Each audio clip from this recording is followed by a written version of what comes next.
Right, ladies and gents, welcome to the Bexhill-on-Sea Town Council Finance and Audit Committee. The date is Wednesday the 15th of January at 6 p.m. And without further ado, I'll go straight on to the agenda. Item 1, and we have one member of public. Would they like to speak? No? Okay then, we move on to item 2. To receive apologies for absence. Have we got any apologies? We do. Councillor Hussain and Councillor L are away, and Councillor Ruston is going to be late tonight. Okay. All duly noted. Thank you very much. And item 3, to receive declarations of interest. Yes, well, I'll go round the table. Member of Rother District Council. Councillor Drayson, Councillor Winter. Member of Rother District Council, Chair. And Councillor Timpe. Member of Rother District Council. Thank you very much. Thank you. I don't have any, Chair. You're the odd one out. Okay, thank you very much. Item 4, Chairman's announcements.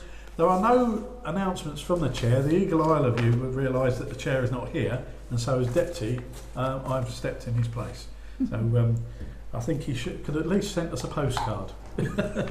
Anyway, item 5, minutes. To approve the minutes of the last meeting, which was on the 11th of December 2024. Does everybody agree they were a correct account of that meeting? Agreed. Yep, okay to sign them off? Yep. Thank you very much.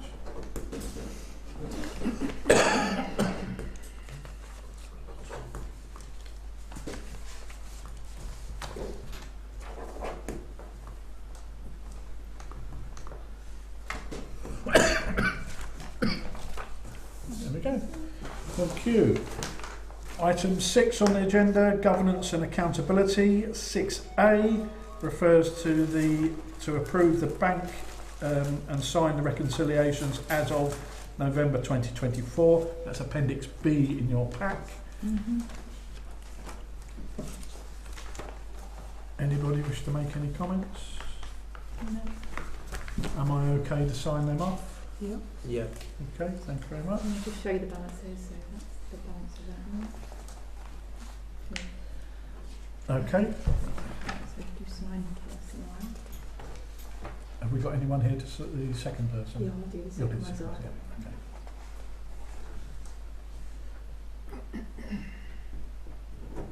That's it for me. Any other one? Yep, this is this one. Oh. So it's the instant access account.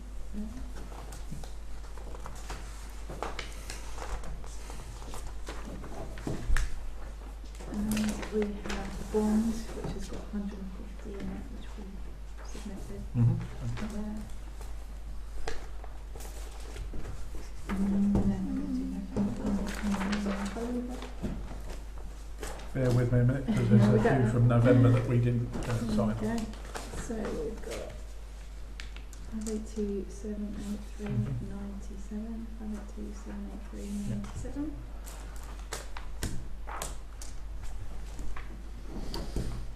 And I've got the instant access account again.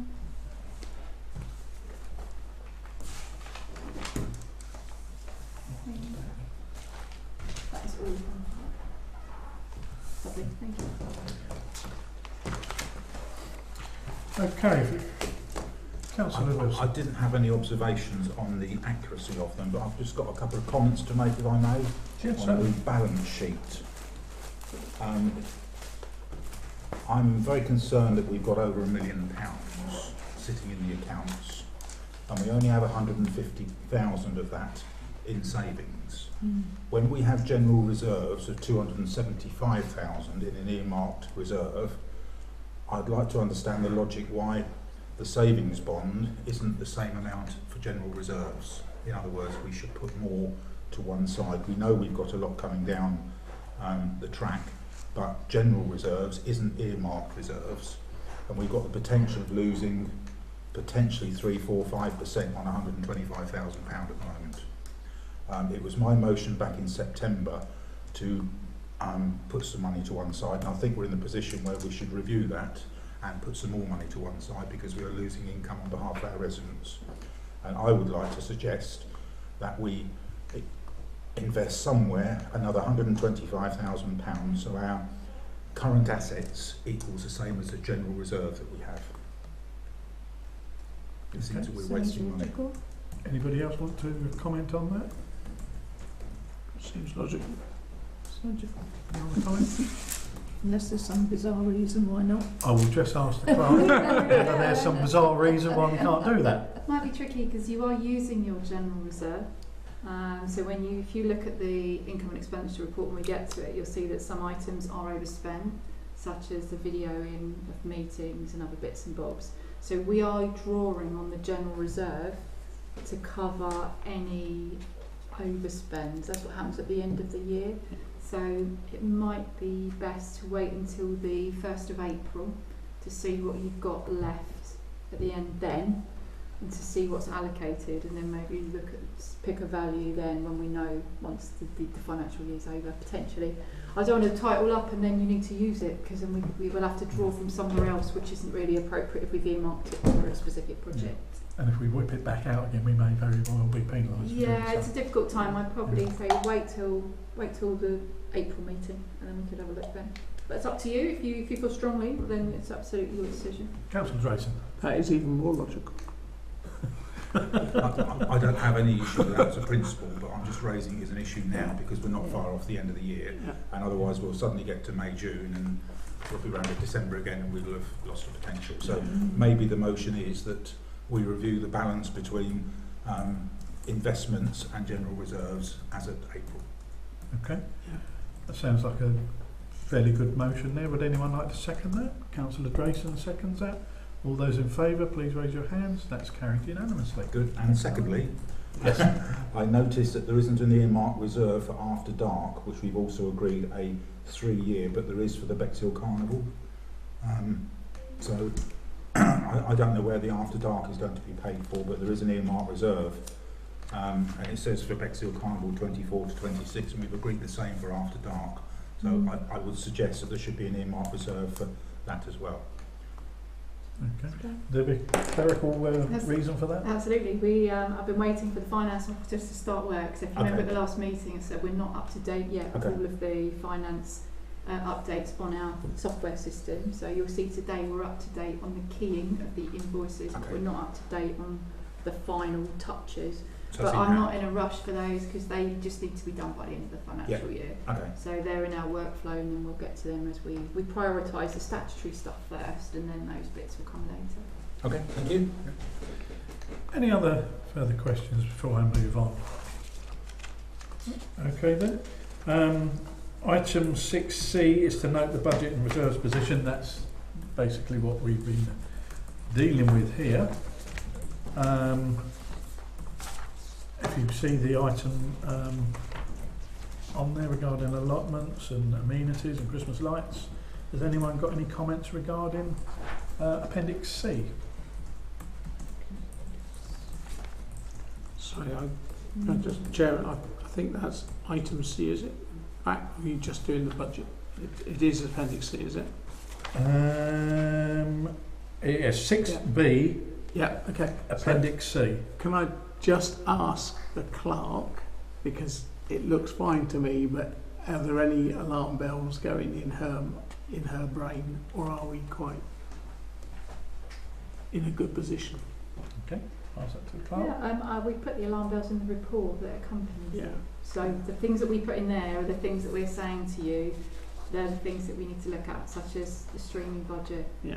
Because remember, we set aside reserve because we wasn't quite sure exactly how much that was going to cost. So we've come to that. We've approved to purchase devices for our councillors, which we didn't budget for in this year's budget.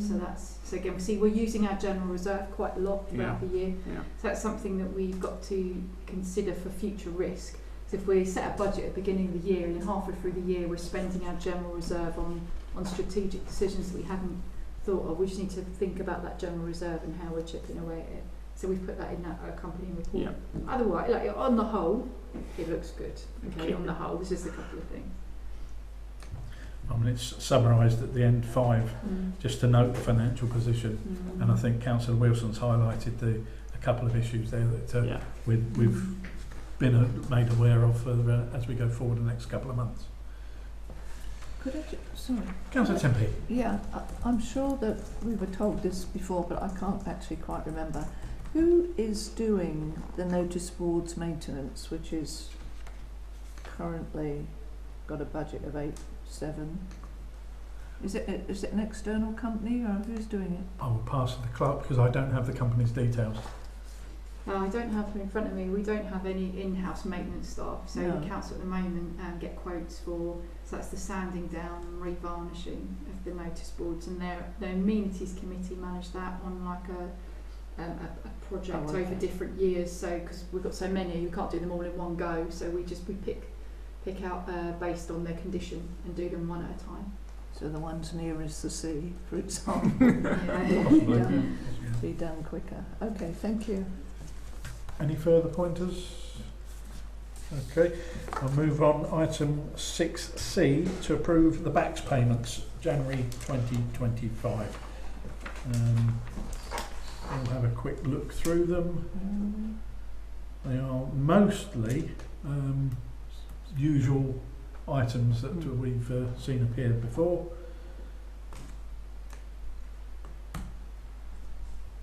Are the water bills monthly, and there's no gas account on for or electric for hub either this month? Oh, I beg your pardon. There is. No, there isn't. There's no water or gas for the hub, and the water for the allotments and toilets. Is that just purely a timing issue over when the bills arrive? Could quite possibly be. I will find out from the clerk.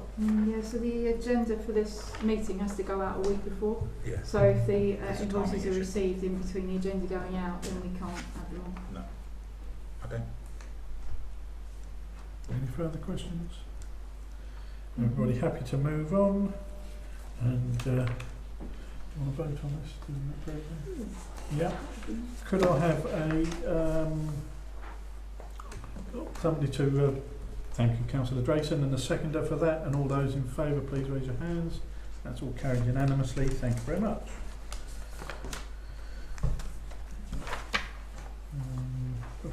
I shall now move on to item D, which is to approve the direct debits and standing orders, much in the same way. Being direct debits, they're probably items that we've seen many times before on there. Any questions regarding those? Nothing. No. And again, if someone would like to move a motion to approve them, Councillor Drayson, seconder, Councillor Wilson, all those in favour, carried unanimously. Thank you very much. Item 6E, to approve staff costs. And again, Councillor Drayson, Councillor Wilson, all those in favour, that's carried unanimously. Thank you very much indeed. Okay, we move on to item 7, grants and donations, and this is in Appendix D.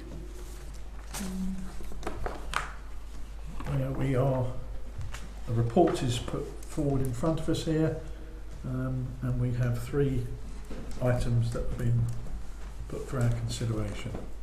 I will take them in the order they come in, and the first one is ESPA. Councillor Drayson. Can I just say, with all 3 of these, unusually I have a problem with all 3 of these. 2 of them are effectively giving the money to the Delaware Pavilion to run events that these places have done before, the groups have done before, and have booked, not having the money apparently available. One's in April and the other's a show at the Delaware, so that's £10,000 we're going to give to the Delaware for groups, quite small groups, to have. And the other one, it's not a conflict of interest, but I've got a problem with the apparent conflict of interest that we use this building and they're asking us for the money. That shouldn't affect it, but I'm just thinking of them out there going, oh, they would do, wouldn't they, because they use the building. So with all 3 of these, I've got a problem this time, I'm afraid. I think that the thought had occurred to me regarding the Delaware Pavilion side of things, because they are in receipt of millions and millions of pounds, and when you've got local groups asking for a couple of £1,000 to stage events for local people, it does seem a bit rich that we're having to sort of move taxpayers' monies around to pay for events that are a building that's subsidised by taxpayers' money nationally, albeit nationally. And again, Senior Citizens Club, to be honest with you, just the fact that we're meeting here shouldn't preclude them from applying. No, absolutely. It is, as long as we're open and transparent about our views and what decision we make on this, they are open and transparent in their views of applying for it. Councillor Timpe. Yeah, thank you, Chair. Just to correct the comment regarding the Delaware has millions and millions sloshing around. I didn't say they had sloshing around. No, well, the inference was there that they have millions. The monies that they have received are specifically for the maintenance and the refurbishment of the building. The contract is none of it can go anywhere else, just to be clear on that. I don't actually have a problem because with this, with supporting ESPA or the Arts Society, because we are in the position we're in. You know, the fact is they cannot do these things unless we help them, or they go somewhere else for money. So I'm not sure that throwing in the fact that the Delaware no longer supports or can give them concession is really relevant. That's my opinion. Councillor Wilson. Oh, Winter, sorry. Thank you, Chair. I do apologise That's all right. to Councillor Winter and to Councillor Wilson. Thank you. That's put me off now. It's a compliment, really. Thank you, Chair. I am of the same opinion, really, of Councillor Drayson in regards to all of his comments. I feel it almost puts us into a predicament in regards to the Bexhill Senior Citizens Club because we do use the building. And I feel, you know, it is such a large amount of money. They've had two, albeit smaller grants of us in the last 2 years. But it would, you know, it does, I feel almost bad if we don't approve the grant, you know, because we do use the building, and that's why I say I think it puts us into a bit of a predicament, you know, and I almost think it is a conflict of interest that we're approving a grant and then we use the building. You know, it's like Rother, for instance, if they're, you know, applying for planning on their own land, they still have to go to the planning committee and, you know, do their due process and all the rest of it. In regards to ESPA and the Bexhill-on-Sea Society, as far as I'm aware, they've not applied for grants to us before, so, you know, I'm not so hard up on those. My biggest issue is we've got just under £12,500 left to spend for the rest of the financial year. We've got February and March where more grant applications could come forward. Yes, it's a could, you know, but if we agree all three of these as they are tonight, we're well over budget. Doesn't mean we can't approve any more grants, but we're well over budget. You know, even if you just approve Bexhill Senior Citizens and Bexhill-on-Sea Society, it leaves us with about 60 quid for the next 2 months. You know, and that's without approving ESPA at 8.5. In my opinion, I think we should give them all £2,000. That's £6,000, and that leaves us with just over £6,000 for the next 2 months. At least they're getting something. I'm not, you know, don't get me wrong. I might be against the Senior Citizens Club getting £10,000, but I'm not against them getting, you know, nothing. Same with the others, and that's why, you know, in my opinion, I think we, you know, they're all worthy groups, so I wouldn't want to see the shows or whatever not go ahead, but at the same time I can't agree with approving such vast sums of money, but at the same time I don't want to preclude any other groups coming forward in February and March, so I would, in my opinion, give them £2,000 each. Councillor Drayson. The only thing my problem with that approach is that wouldn't help. That none of the groups could actually do what they want to do if we only give them 2,000. It's, you know, the 8,500 that ESPA need. It might not be possible for them to put on a show if they can't raise the other 6,500. So it's almost more like we've got to give something to someone, but not. I don't like this part approach. They've asked for something based on their figures and what they need, and we should be sort of giving them what they need rather than something that might be no good to them if they can't raise the other money.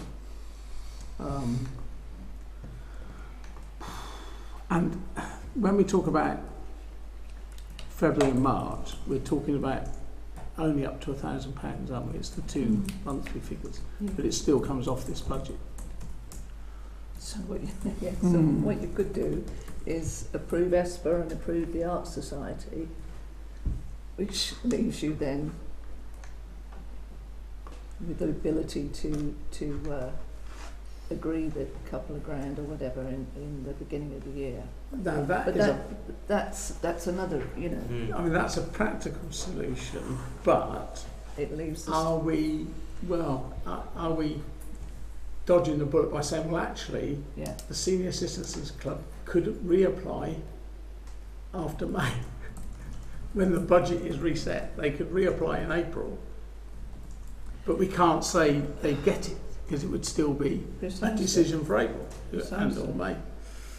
Councillor Wilson. I think that I've been mulling this over all day, and I'm not quite sure I got an answer, but having listened to what my three colleagues have said, there is a distinct difference between the Art Society and ESPA versus the Senior Citizens.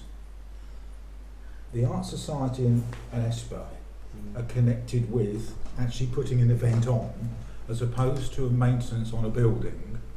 And Bexhill Senior Citizens, that is only 20% of the total cost of what their project is. So if we gave them nothing, they still wouldn't be able to do that project because they haven't got the other 40,000. So listening to what Councillor Timpe said, where we could do ESPA and the Art Society, and what Councillor Drayson said, seems to me a potential solution, because even if we gave the senior citizens 2,000 each, or £2,000 as an amount, it's not going to affect they're still not going to get it done starting in May, June, July. They just won't be able to raise that other 40-odd thousand. So maybe that's the answer, but the concern is that we then won't have anything for February and March, so we'll then be going into general reserves. But if we don't do both of those amounts, then potentially neither of those events will happen. And for the last 10 months, what we have been doing is putting a lot of money into events within Bexhill to enable those to happen. And we are, whether we agree or not, Bexhill is turning into an arts central town. There's a lot of arty things going on in the town, and these two match that same type of environment that we've done before.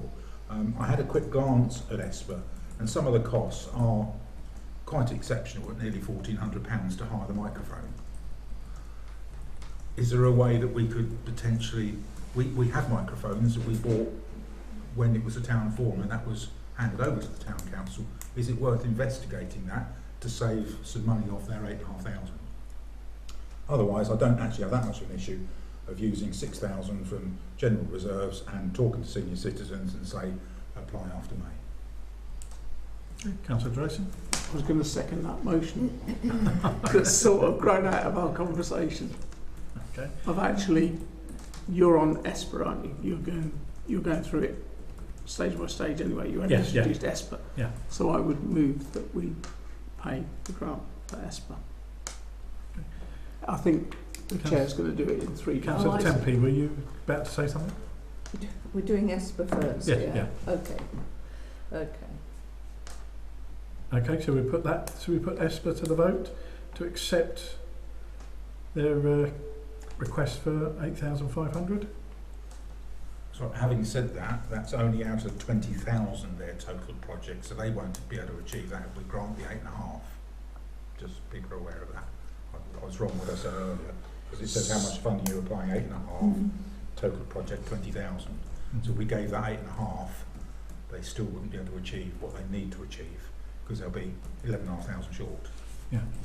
And, So- and with anything along these lines, we could give them the money, and if they don't raise the rest of the money and the event doesn't go ahead, that money would be returned because the event hasn't taken place. I just wanted to clarify that. Would that be I'm returned? I just want to clarify that. Yeah. Yeah. Oh, that's made me a lot happier. Can we put that one to the vote now, or would you like to discuss it a bit further?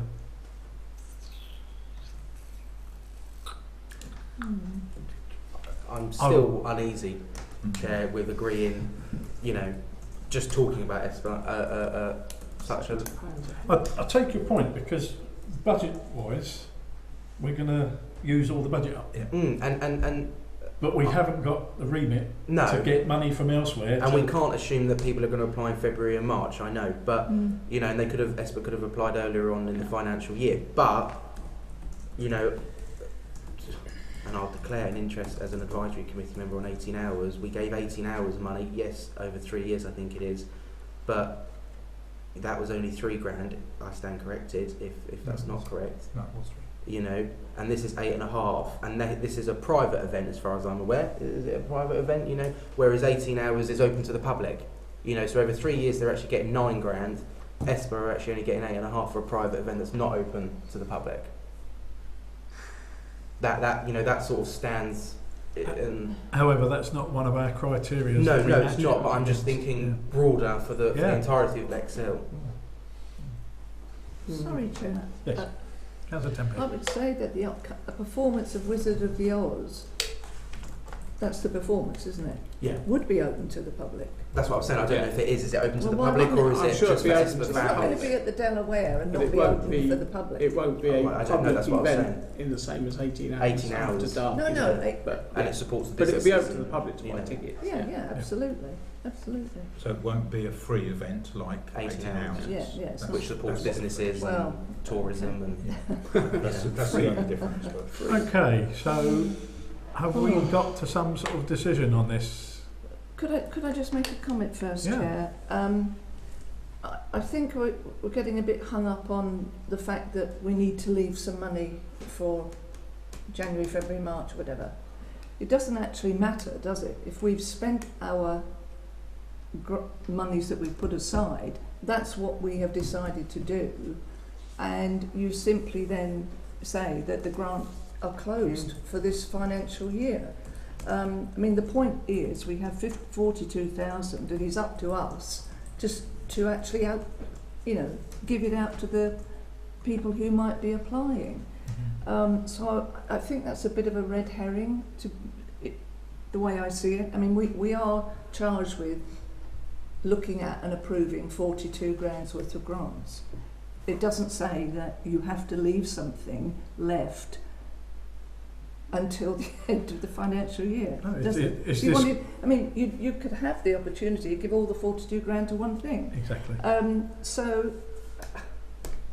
I just think that we need to be clear about that. We're going back to your vote. Sorry, Chair. Okay then. So- Councillor Wilson. Sorry, Chair. It does say under item 10 of the form that we do not normally give grants for running costs, which is what ESPA is.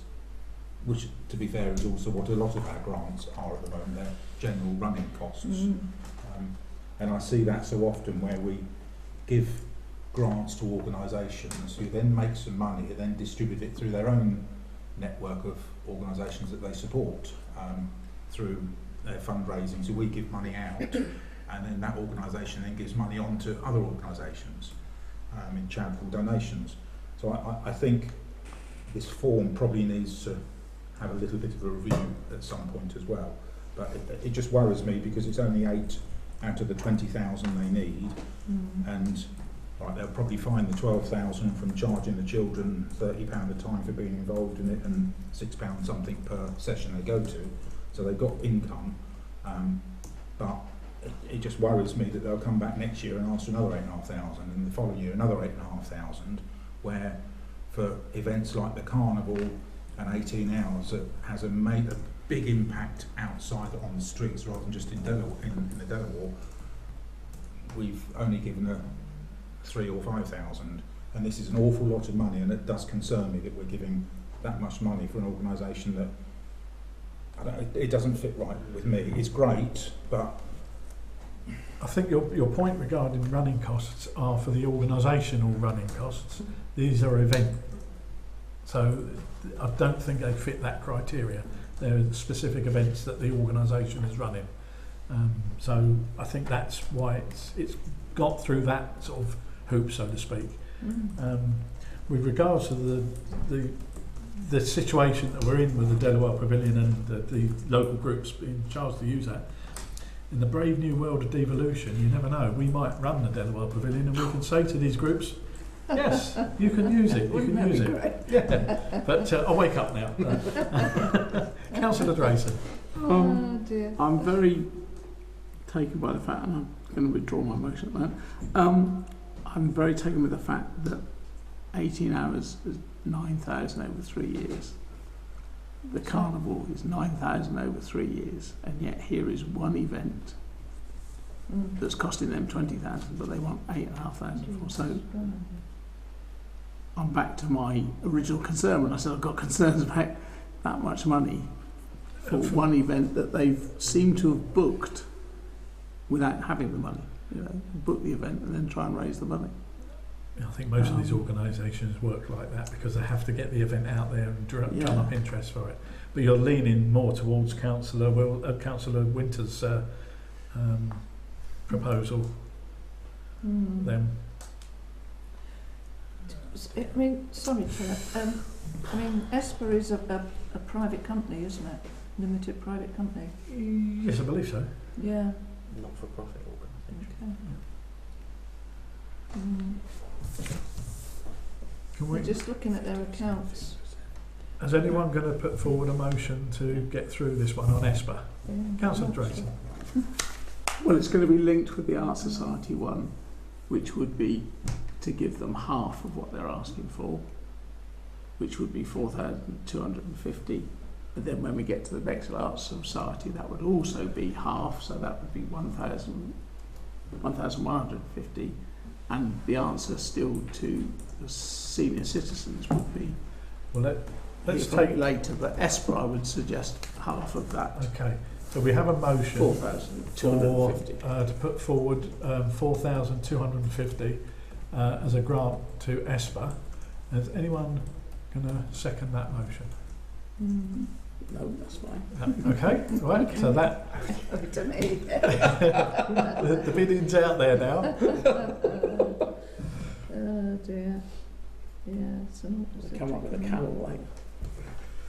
I'm gonna put forward Councillor Winter's motion for £2,000 and see whether that floats. I'll put that out there as a motion.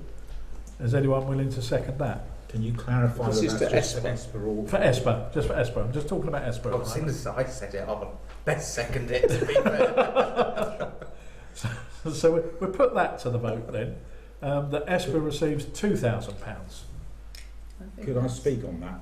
Oh yes, sorry. Before we put that to the vote, I'm not sure I agree that we can do them individually because they are interlinked, and if we agree with one, we then also that will be rolling over onto the other two. not necessarily. They've all applied independently, and neither of them are linked.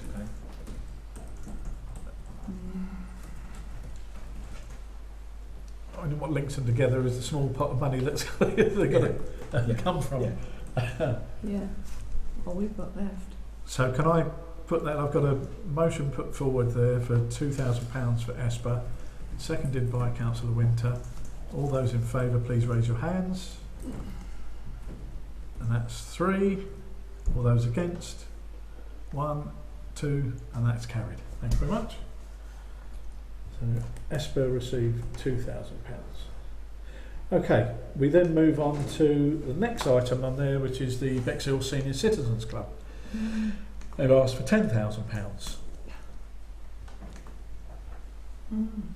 We've discussed the merits and we've discussed the dilemmas we're in regarding this. Yeah. We're Councillor Timpe. Yeah, through you, Chair. I mean, their accounts show they have 79 grand, doesn't it, in their bank account. I think the idea of asking them to apply in April perhaps is very valid because I'm not sure this is the time of year where you would do cladding because it'll already be damp and everything. I wouldn't have thought 1 minute they're planning on doing it during the winter. Yeah. So. Yeah. What we may like to consider is that whatever decision we make here, we could possibly ask them to liaise with our staff, and our staff may be able to seek out other funding opportunities for them. Well, sorry, Chair. In their application, they say that they work very closely with RVA, Yeah, and RVA are the ones who know about whatever grants are out there. yeah. You know, they might know more than our staff, is what I'm suggesting. Mm. So, I don't know. It's a chunk of money, isn't it? But of course, you know, they own the building. They have the responsibility to keep it in repair. I think the fact of the matter is, if we give the full amount, the budget's gone then. Oh yeah, Yeah. yeah, Councillor Drayson. yeah. The only, and I'm all for saying come back next year, but we cannot in any way, shape or form imply that the answer would be yes next year, because that would be a different committee possibly and different views. So by all means apply again, but it will be a fresh application and it will be considered on its merits at that time it's considered. But sorry, through you, Chair, can't you approve or disapprove whatever we want to do and defer, approve it, but defer the actual monies to the next financial year? You probably have to ask the clerk about that. Or we could possibly ask this to be deferred to full council. Oh God. I'll pass over to the clerk to see whether there's any sort of advice she can I'm give just us on this particular concerned one. about that. Well, it's really difficult, isn't it? Because you have a budget to give out grants. You've invited people to apply for £10,000 worth of a grant. They've done that. So you have to decide whether or not you want to give them the money. So we have invited them to apply for up to £10,000. So you've got 3 good candidates that are all doing something that's not for profit within the community. That's the tricky bit, isn't it? Because you've got to pick who gets that money. So according to our policy, you've got to decide the £10,000 grants today. It doesn't stipulate whether that's one grant or more than one. There's no mechanics in there that we could use to increase the budget that we're looking at, because that throws us into the next financial year. Yeah, then you're into general reserves. Yeah, So general reserve. you shouldn't really be spending money you haven't budgeted for. So you've just got to bite the bullet and make a decision. Do you want to give these people the money? Yep. Councillor Wilson. If we gave them the same as what we gave ESPA, and then after February and March £1,000 grant requests, there is money left. Generally, that would be rolled into general reserves. Could that be carried forward into the grants pot for 2025-26 to potentially have more money in there? Because the concern from I'm gathering is that we've only got this pot and we're trying to manage the budget and we've spent a lot up until now. If we then only spend a certain amount tonight on these 3 and then others don't come forward, we'll end up with a pot of money left that we could have spent on these 3 tonight. Whereas if we deferred the Bexhill senior citizens, any money left from this year's budget is carried forward to 25-26. That might help next year's budget as well. I don't know whether we can do that. That would be the budget on this particular. You can't. No. Because you have to have a balanced budget, which you've already set. Yeah. So you've set the budget for next year because your income has to equal your expenditure according to the. I'm just trying to be a Finance little bit Act. creative to So help the solution. you have to make a decision today as to which of these grants you want to approve. If you can't decide, then you can't decide. Councillor Winter. Thank you, Chair. I think we're sort of going round the room, and I think we all sort of understand that, you know, perhaps the Senior Citizens Club need it. But I think the simplest solution is, you know, there are budget constraints, and I think it's easier if they apply, you know, reapply in the new financial year. You know, no one here yet can sort of come up with a solution about the Senior Citizens Club. So perhaps it's, you know, they just need to reapply in the new year, financial year. Councillor Drayson. talking about going on to next year and next year's reserves, etc., etc. So if we were to give them 5,000 tonight, half of their budget, if it wasn't enough, they could come back on their own volition next year and ask for more. We could then go on and discuss the Art Society, and we'd probably have 2,000 left for February and March. I'm just thinking, I wouldn't. It seems wrong to say they can't have anything, but we know we can't give them 10,000. So I would suggest giving them 5,000, which is more, percentage-wise than we gave Esper. But Okay. Is that a motion? it's not a motion because I'm waiting to fill the room, Chair. Fill the room. Sorry, Chair, I've got a slight concern around this, that I've done quite a bit of building work in my time, and I've always been led to believe is if you cover up damp, you're asking for more problems. But I'm not qualified to know whether cladding the walls of this building will solve the problem for them. Clearly, if they go out to tender, which they have done and got 3 quotes, those builders are going to say, yes, it will solve it. But I'm not convinced, because what happens is the damp is still there because it's not solved. And then you get mould and all sort of respiratory problems coming through the air bricks, etc., etc. So that's my worry, is that this won't solve the problem. It will just make the building look right. Presumably they would need planning permission, because is this in a conservation area here? I'm not sure. I don't think we're in a position to give them advice on the building. We're not. The building. I wouldn't want to waste £10,000 of taxpayers' money on something that builders say will work, because obviously they're quoting for some work that they're being asked to do, but I haven't got a report in the pack to say that this will solve the problem. That's the issue that I've got personally. It's not my money, it's taxpayers' money, and if I was to give 5 or 10,000 to solve something that I don't know whether it will fix it or not, the other 2 that we're discussing are for actual events, and they will either happen or not happen. If they don't happen, you get the money back. If they happen, then it's great for the community. But this is a structural decision, but there's no structural engineers report to support that what the builders are saying the costs are will solve the problem. That's where I am with it.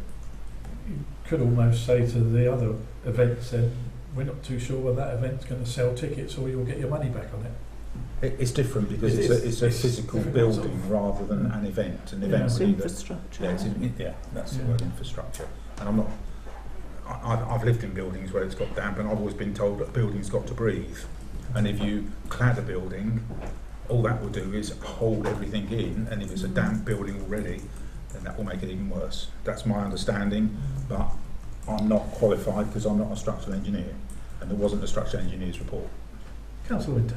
I don't know if it's possible, but I go back to my earlier point of, can we ask them to reapply in the new year, but perhaps they submit some sort of, I don't know, structural report or I don't know, to support what Councillor Wilson's saying, because then at least we'd know if they, I don't know what you call it, structural report, building report, whatever it's called.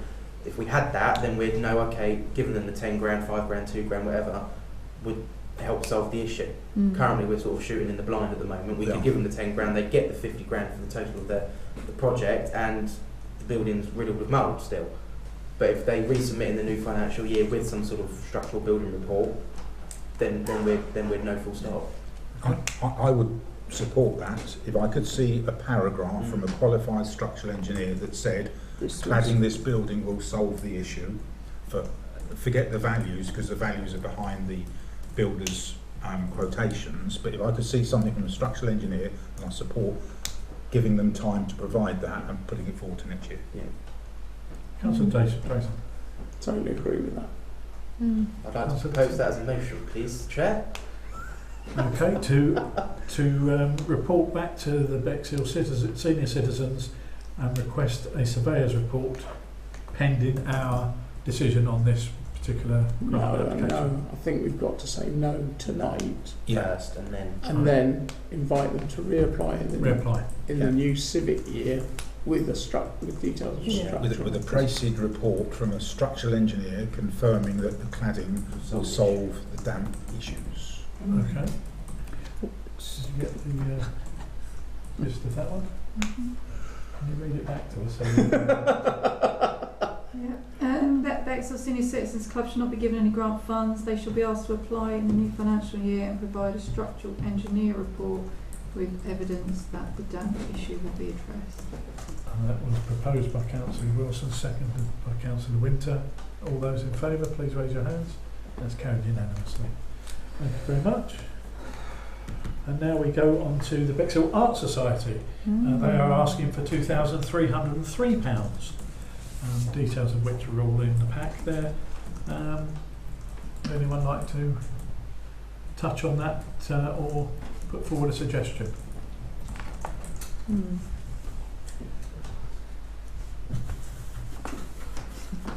I think we should approve this one. Okay.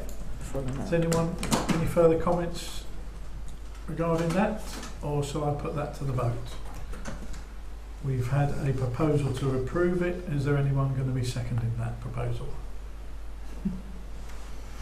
No? Okay, so can we discuss that, or would you like to put the proposal to refuse this one? Councillor Drayson. Thank you, Chair. I'm guessing the reticence, or my reticence, is we didn't give ESPA what they wanted. I know it's separate, but this is them, we're giving them the full amount, which is even more than we're giving ESPA. There are less people in the Art Society than there were performing in the ESPA thing, and it is open to the public when they do their display, and I think it's, I can't remember if it's free or... Yeah, it is free. It is free. Yeah. You could So also I'll probably just talk myself out of what I was saying. you could argue the point is free. because there are less of them, they've got less opportunity to raise funds. Yeah, they had. Yeah. Councillor Wilson. Yeah. I did go to their event that they had in May. It's in the studio, and it was very well organised, and there was a lot of local artists that were there selling their what I thought was quite expensive pieces of art.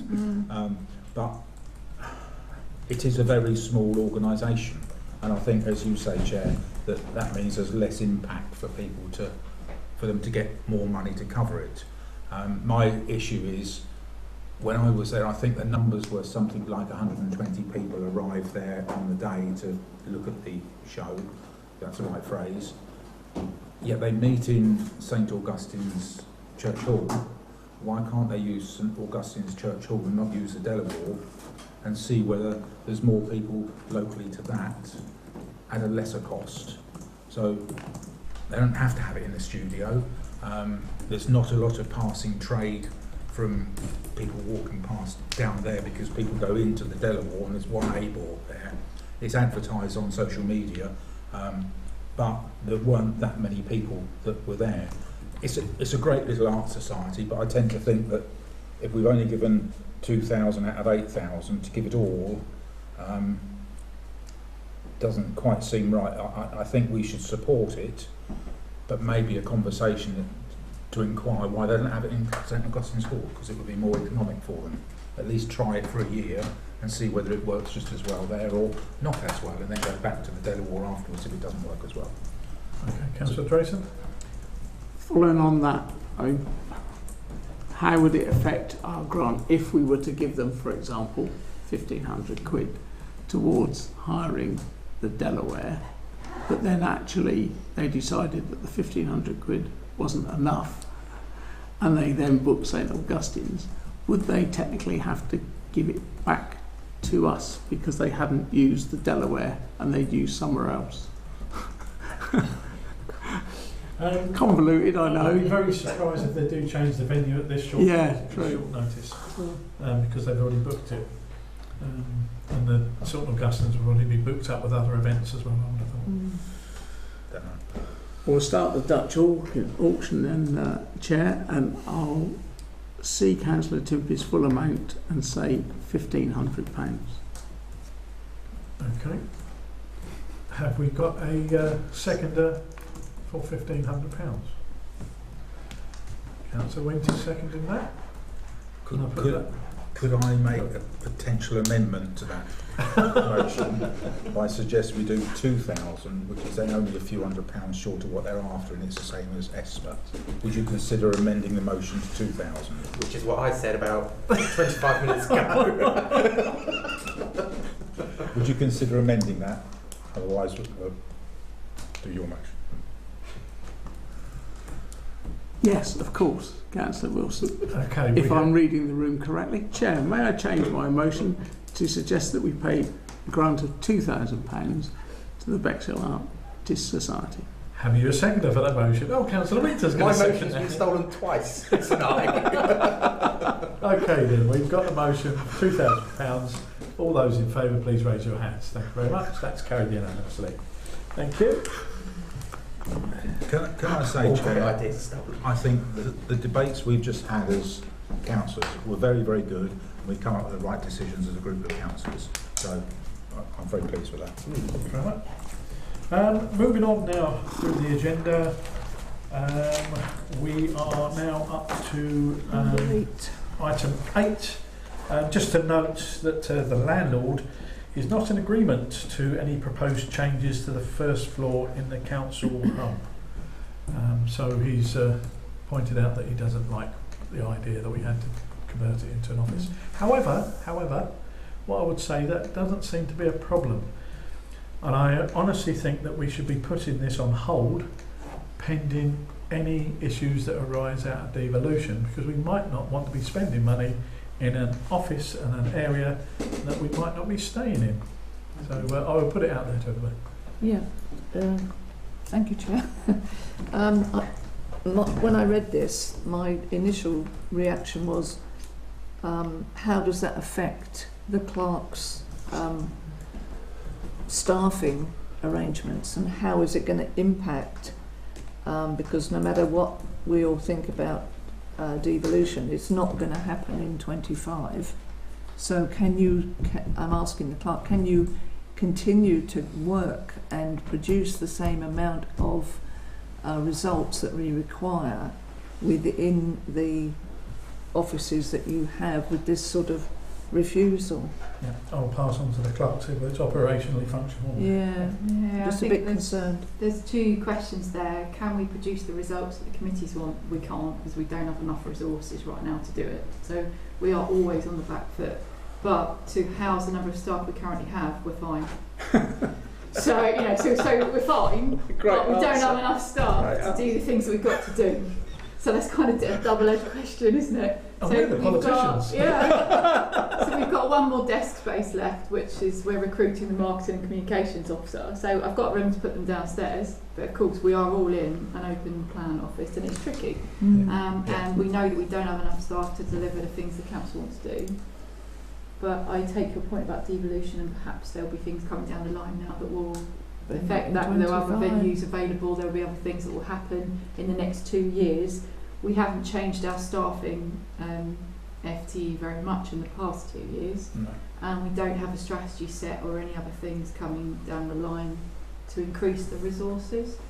So I think you can survive for now on what you've got, whilst you work out what things you want to take on or do for the future.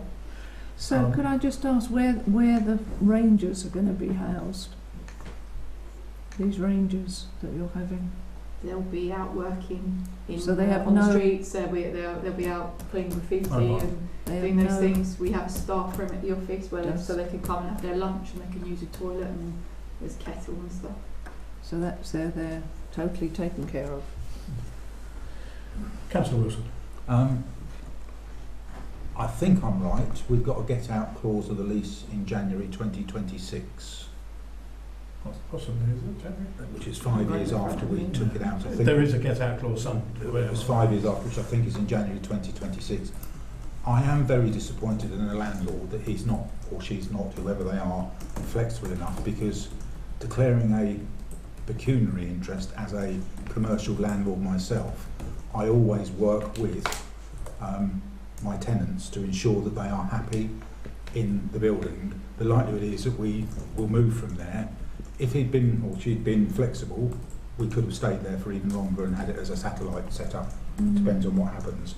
But that really does disappoint me, that landlord cannot see past, you're not touching my building, where we would have been improving his building because it would have been more usable by another organisation going in there. And that, I'm very, very disappointed at that, and I think we should really consider somehow getting out of the lease in 2026, because otherwise, with devolution coming down the tracks, we're going to end up paying for that lease for another, well, until 2031, where potentially we won't need it. So we're going to have 5 years worth of lease payments, because we'll be contracted if we don't use that get out clause after the 5 years of having that lease. And I think that needs some work doing on it to make sure we're not exposed. Okay. Points noted, and I think at this moment we've just got to note that the agreements currently haven't been accepted by him, so no doubt we will be looking at the lease as well. So, moving on to 8B, to receive November and December hub reports. As you can see, they've been put together there by our staff. Very thorough they are as well. Councillor Drayson. Very thorough and very heartening actually as well, and shows it in very good light. But 2 questions. One of those is, in fact, how much time is it taking them to produce it? Is it now, by now, just to fill the gaps? Because I don't want them spending ages presenting a report every month for, you know, and so I'm worried about that. But also on December's one, it talks about at times customer service will also fill in online forms for relevant authority as a third party complaint on behalf of the resident. This could be because the resident does not use internet or online methods.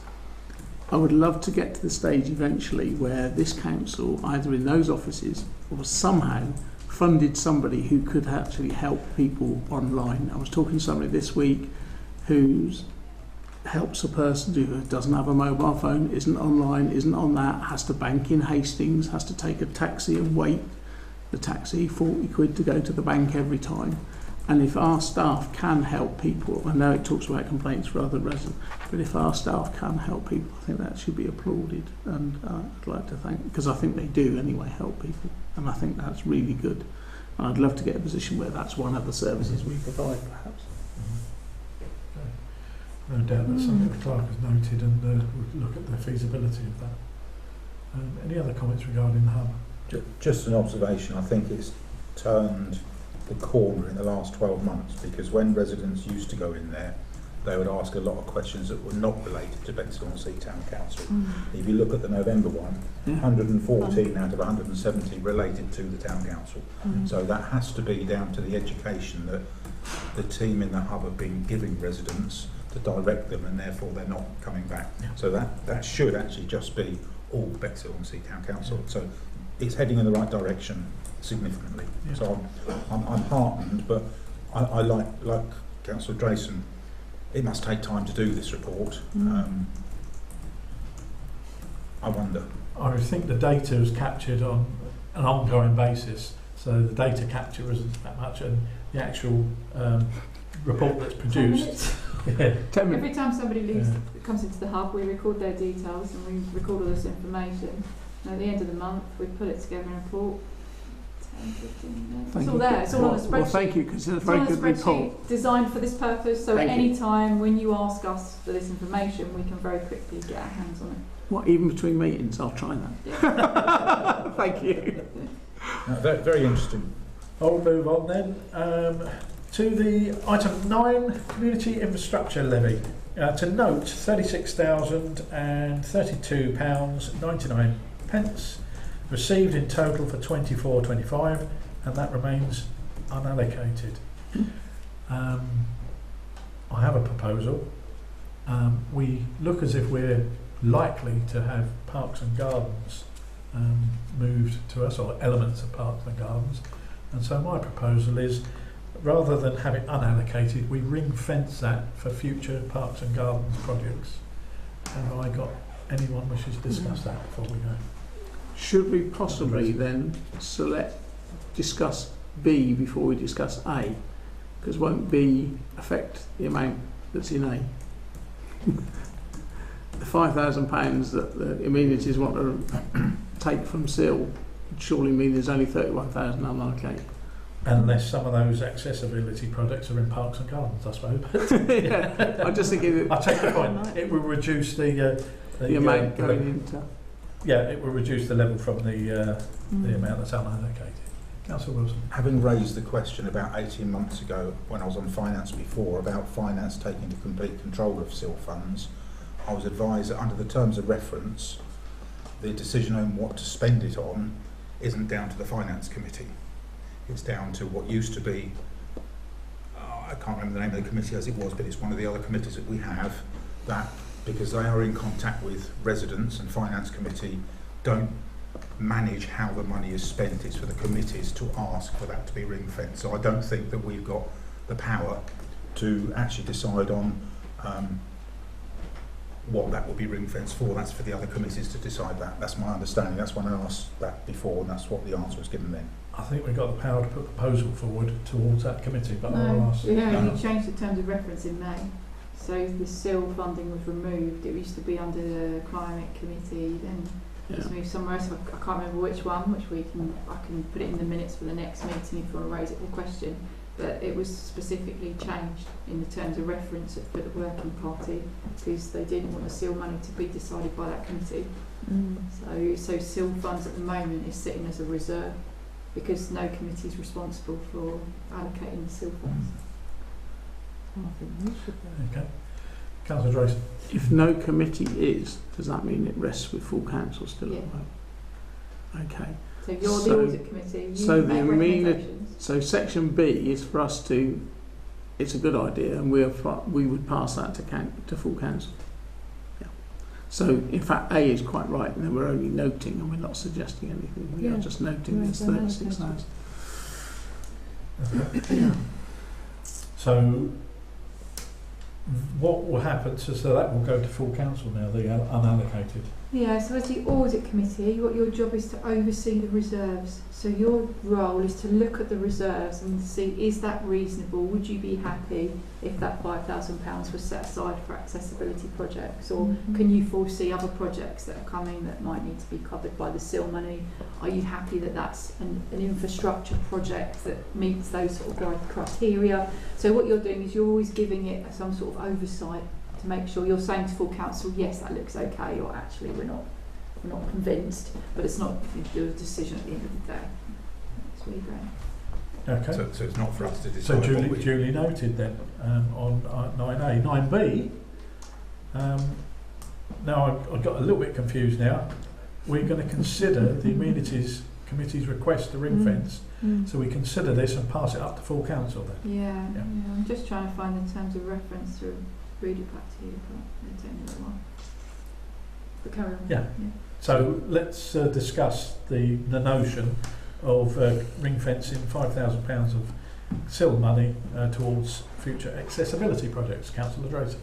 Thank you. I was in the public gallery for that committee meeting, and this isn't a criticism. The 5,000 was very much a finger in the air because I was expecting 10,000 to be suggested, and I thought 10,000 would be actually a good amount to have for whatever comes up in the future. So whilst I would recommend this to full council, I personally think it should be 10,000 because it wasn't based on rocket science. It couldn't be based on rocket science because we don't know what accessibility projects are going to come up. Precisely. But I would hate 5,000 not to be enough, sort of, and it's sitting there in reserves earmarked for it. So, no doubt that's a discussion we can have at full council once we say yes. Yeah. We recommend this as well. So yes, I would recommend the 5,000, and I'll say keep your powder dry for full council. Second. Is everybody okay with that then? There was a motion to recommend it. Yeah. Seconded by Councillor Timpe. All those in favour? Yeah. Thank you very much. Right, item 10. This is to consider updated expense policy. All been sent out in advance. Vast majority of that policy was adjusted to change a few words on it.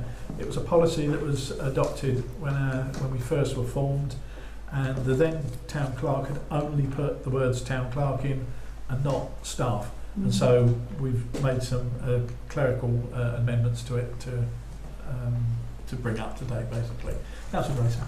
This is literally just formatting, I suppose. Paragraph 4.1 on page 2 says the following expenses are acceptable unless, and then lists at point 3 expenses that aren't acceptable. So I just think that point 3 should be in a paragraph 4.2 say the following isn't acceptable.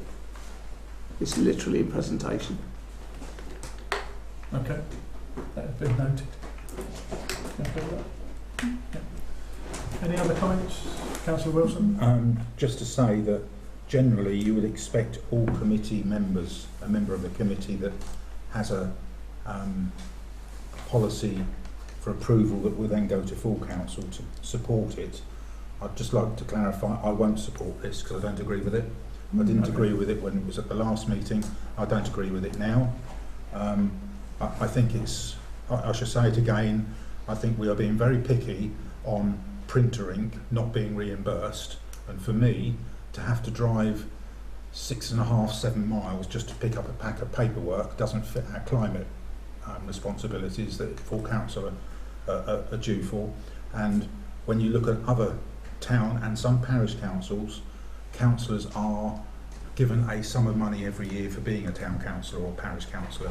We're not, and I was on the Chair's Forum on Monday and most of them around there received a few £100 a year. We're not, and I don't see why, if you've got somebody who's been elected who is a sensible person and claims a reasonable amount for printer ink, you can see the quantity I've printed off tonight, because on my iPad the file for the grants is too big a file, so I can't access it, so I've had to print it off, and I'm not going to drive 7 miles to pick up a pack.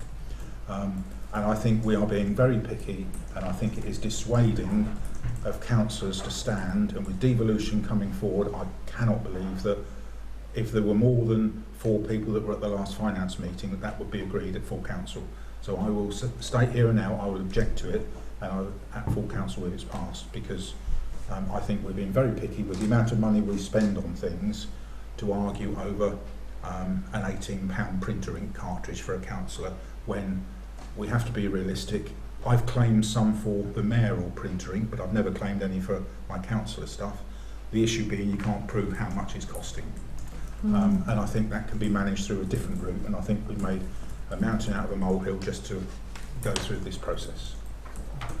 Right, second piece. I'll take your points you make there and about expenses, and it's something we could probably look at as we come to amend our policies at the start of the next financial year, and probably bring in a group of expenses to cover this off, and then it's sort of this sort of policy will be scrapped. But we shouldn't remove something, Chair, before we put something in place to cover it, because that is putting people at a financial risk when you're doing a community spirited role, and we only had 13 people stand at the last election, and this is just going to be another thing to put people off standing for being a councillor. The other point I was going to make is I'm reliably informed, and I declare an interest, there's a very good postal service that we could be using to get the items delivered to you. Councillor Winter. Thank you, Chair. I agree completely with what Councillor Wilson has just said. He's read my mind clearly about it's potentially deterring people from standing, and I think we should be encouraging everybody to stand for their local council, and I think this is just another way of people going, well, actually no, I don't want to do it, so I can't support this motion or whatever it is at the current stage. Okay. Anybody else wish to Councillor Drayson? So it's a question really on process then, because it is for us to consider it and then to recommend to full council. If we don't agree with it, we're not going to recommend it to full council, but surely somehow it's got to get to full council. It's already been, Yes. You've already decided. it's been agreed already. Yeah. But what I have to do is then put that into the policy document to go before full council. So the resolution to not pay printing ink to be recommended to full council has already been made. Yeah. You can't revisit a decision the next meeting No. because you weren't there or you don't agree. So what I've done is, whilst I've put those things in, I've made some amendments and removed the word town clerk and changed it to staff, because our original policy hasn't been changed since 2021, and updated the mileage as per the new NELT guidelines. So they're the things that if you wanted to change them you could, but because the decision's already happened, you can't make that change. Oh, thank you. It can, I think, Chair, be changed at full council because it's them that have to approve it. And all I was stating is that I won't support this at full council. For that, for the very reason I've stated.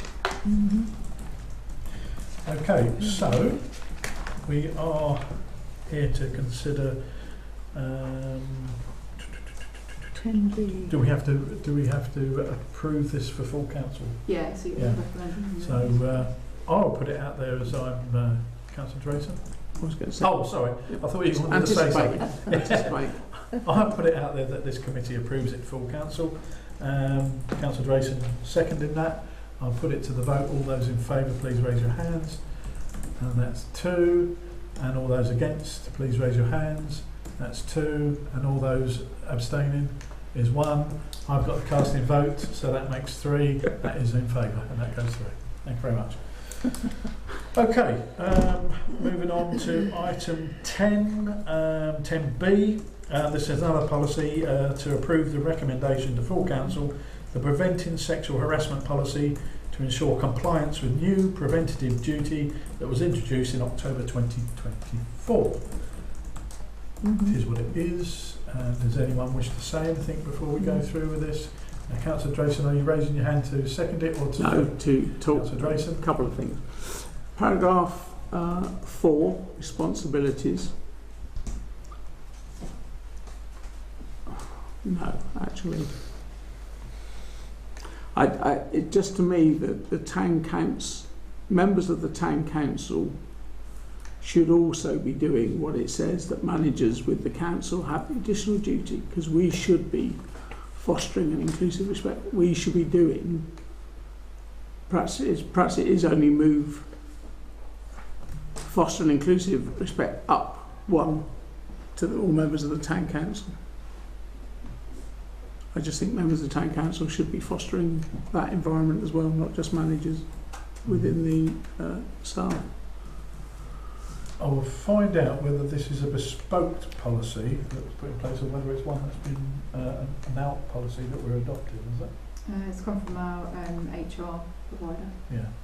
So to move anything from this, we would have to refer to them to see whether it would be acceptable. Yeah, I think you may be getting too much into the minutiae of it. I think in general what you've got to separate out is the line management responsibility of because I manage the staff and other manage staff. You can't manage the staff because you can't be delegated any authority to act on behalf of the council. So what it's doing is separating out the responsibilities of an elected member and a manager, the 2 different types of responsibility. And councillors can't be managed by the council or staff, and are only answerable, as we know, to the monitoring officer, for which there isn't a sanction position in place. So you've got to treat your managers slightly different to your councillors for that employment law perspective. I wouldn't worry. I don't think it's a problem. Any other points? Yeah. Councillor Drayson? There is one more in para 5. I'm sorry, it just, I suppose it's English again. It says, reporting and complaints procedure. Individuals experiencing or witnessing sexual harassment can report the incident through the following steps. And the first thing is informal resolution.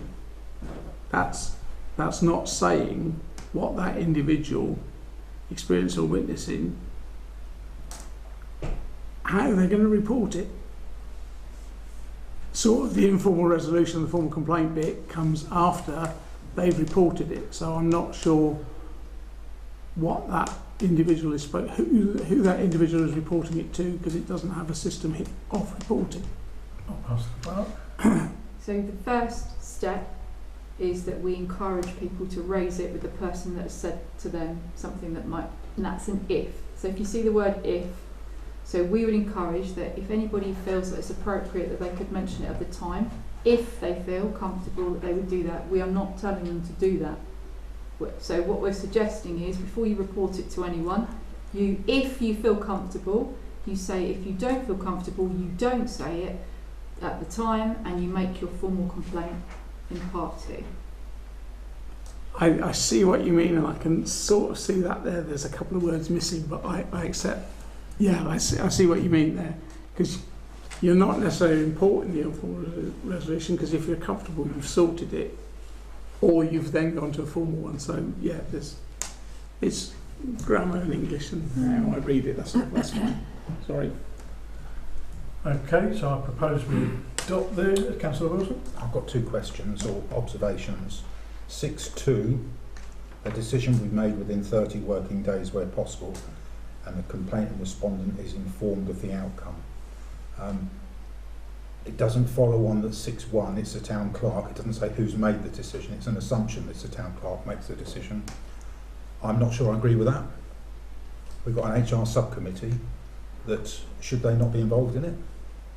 And actually, most of this is covered under the Nolan principles. So are we making a mountain out of a molehill? Because if somebody makes an inappropriate comment, that's covered under the behaviour of a councillor. So this really is for members of staff rather than councillors. And therefore I think 6.2, it shouldn't be down to one person to make the decision on whether it's valid or not. I think it should be a group. And actually, if it goes to the monitoring officer, there's no sanctions to be able to do anything anyway at the moment until the LGA change the rules. So I've got some concerns over this, particularly with 6.2. It should say the town clerk decides, or who decides, rather than a decision. Who makes the decision, because it doesn't say that. Okay, I'll pass to the clerk. Sure, under section 101, the management of the staff is delegated to the town clerk, and councillors aren't able to make those decisions. So what this is referring to, and if you read through the policy, it refers to councillors, goes to the monitoring officer, town clerk has nothing to do with any of that investigation, may become a witness and give a witness statement, but the town clerk has nothing to do with any investigation around councillors. When it's a member of staff, the investigation and decision is made at a staffing level. If an appeal is required, that's when the council come into play. So if you include the council in a decision made by the town clerk, then you've compromised the council anyway in an appeals situation. So unless it's very difficult for the council to manage staff, because the structure of the council is the corporate body allocates a HR committee to manage the town clerk, and the town clerk is delegated the management of the staff. So when we refer to a town clerk taking an investigation, that is if a member of staff makes something inappropriate towards another member of staff, I will investigate and I'll make a decision within 30 days under the HR policy. If it's a councillor matter, it goes to the monitoring officer, as explained.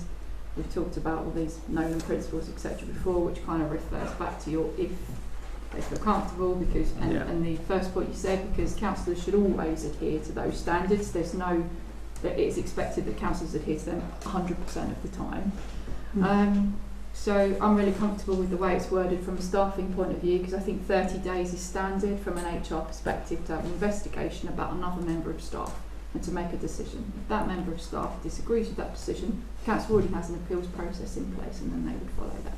I'll come to you later. Just to come back, number 4 talks, actually most of it talks about members and staff, but 5, are you saying reporting is just relating to employees, staff, paid members of the town council? Because it doesn't say that. So I'm interpreting number 5 relates to members of the council like us as well. It doesn't say just staff.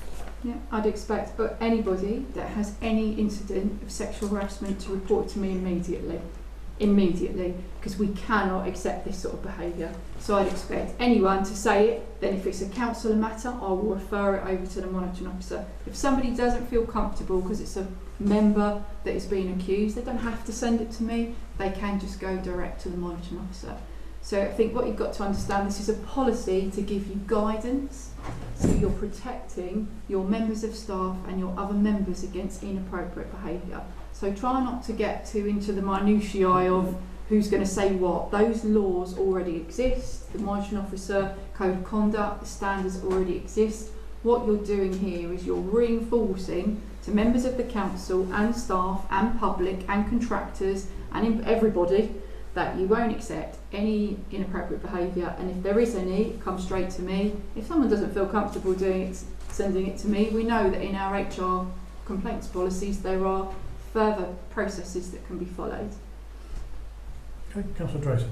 Literally then, and I thank the clerk for that, because that clicked into place. So going back to paragraph 6, 6.1, the town clerk will acknowledge receipt of complaint. That's great, because that could be a complaint against a member of staff or a councillor. Then 2 should say, if it's a councillor, the clerk will refer it to the monitoring officer. And then 3, if it's a member of staff, the clerk will make a decision within 30 days. I just need that clarity of, me too. if there's two streams to this complaint, they both need to be explained in 6. That's all. See, we wouldn't have that because the law exists which overrides that. So in law, if anyone comes to me about a member, I send it straight to the monitoring officer. But this is for those people who read our policies and don't look at them. We can add it in. If it gives you comfort, then we can add in. It does. It's like a big blanket. If it's a councillor, I will send it to the monitoring officer, and as a member of staff, I'll continue with the HR policy. Thank you. Yeah. Okay, all those in favour of that? I wanted to speak, sorry. Oh, yeah, no, just on that particular, that particular one. No. Councillor Winter. Oh, thank you, Chair. I get, in regards to the staff, obviously the town clerk manages the staff and would deal with any situation within 30 days, blah, blah, blah. In general, sexual harassment, if I was a victim of sexual harassment, being a councillor or not, whether it was a staff doing it to me or a councillor doing it to me or whatever, I wouldn't come to the town clerk, I wouldn't come to anyone in here, I would just phone the police or go down the police station. I don't quite, obviously staff potentially is a different issue, if it's staff on staff or whatever, that's to the town clerk to manage and deal with. But for me, sexual harassment is a police matter, so if it was me, I would just phone the police. I wouldn't even look at this policy. Whether it happened as a councillor or out in public, I just wouldn't. I'd just go to the police. And that's well within your rights. Yeah, I don't quite understand. Perhaps it just needs to. I don't know. Perhaps it needs to be a staff policy. If you see the item on the agenda, the reason why you're considering this is because the law has changed, and every employer now has a preventative duty, which was introduced in October 2024. Yeah.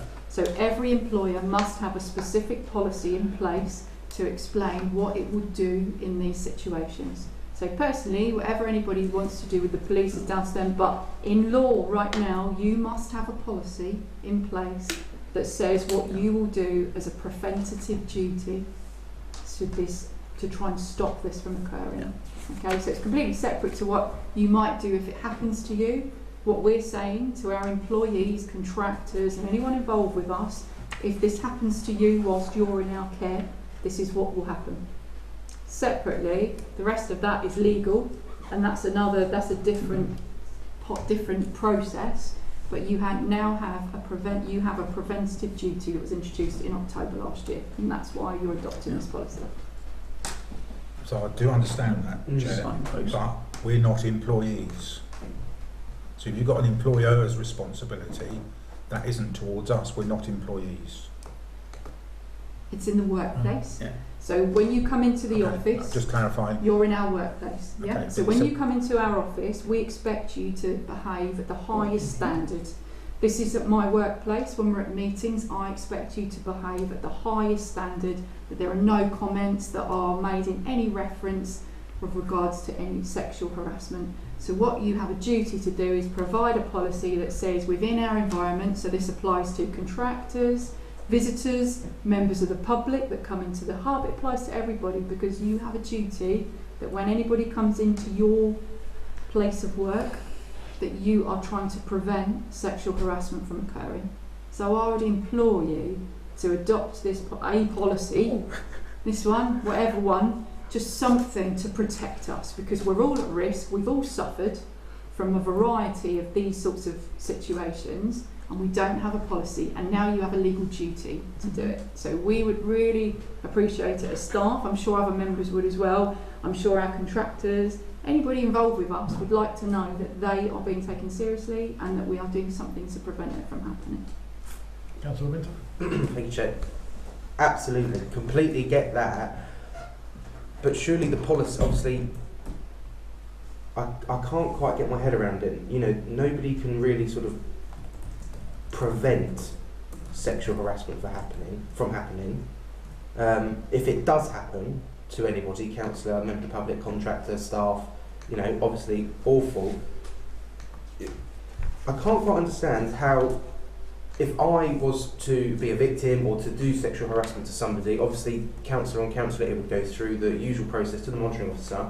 As we are all aware, the monitoring officer can't actually sanction anything. So they're going to go, whether you've been found in these terms guilty or not guilty of sexual harassment against X member, it's kind of pointless really. It just needs to be referred to the police. So surely the policy could be one line of, you know, this council against any member, staff, councillor, etc., does not condone sexual harassment, but please report to the town clerk or the monitoring officer and it will be referred to the police. Surely it's just as simple, it's a legal issue. We've got a policy because it's obviously the law has changed in October 2024, but I don't understand because the monitoring officer is just going to go guilty or not guilty, have some training, there you go. Yeah. But there's no, you've broken the law, sexual harassment's against the law, you've broken the law. I can't kind of get my head around it. I see what you get to, but this policy has to be put in place. And I'm absolutely for a policy being agreed. And if the monitoring officer But- decides that the law has been broken, they will refer it to the police. Yeah. There's been recent examples of district councils taking councillors to the police, and one councillor we've just been reading about recently has actually been put into prison for their behaviour against members of staff. So we know there are cases where monitoring officers, where councillors behave inappropriately, are being referred to the police. That's the responsibility of the monitoring officer. It's not the responsibility of the town council. It's your responsibility to do what you can to prevent it, and that's what you've said in the beginning of this policy, that you'll have responsibility, and your preventative measures are by fostering this positive environment, by making sure that you, I think there's a whole list of them, isn't there, that you treat others with respect and you refrain from that behaviour, because if you refrain from it then it will stop others perhaps doing it. And it says that you will make sure that you address anything promptly, you'll cooperate, all those things foster that environment that it's not acceptable to behave in that sort of manner. So I think you're covered from that respect in this policy, that is what you're trying to achieve. Councillor Drayson? I just want to make it clear that I don't think any of us were thinking about not adopting this policy. We're just trying to add bits to it to make it somehow clearer for people to read it, that's all. And even if there was a signpost at the beginning that, like, if it's not been reported, or there should be perhaps mention of the monitoring, could refer to, but it is just our policy. I accept it's the council policy. You can't And we say can't say what the monitoring officer will do. And of course, the people involved might say to the monitoring officer, I don't want you to take it to the police, just deal with it. So, but I wanted to make sure that there nobody here was saying let's not have a policy. We're just trying to make it sort of somehow clearer that people who read it from outside know what it means, not having to read between the lines. But I think we can leave that to full council. I'd like to move you.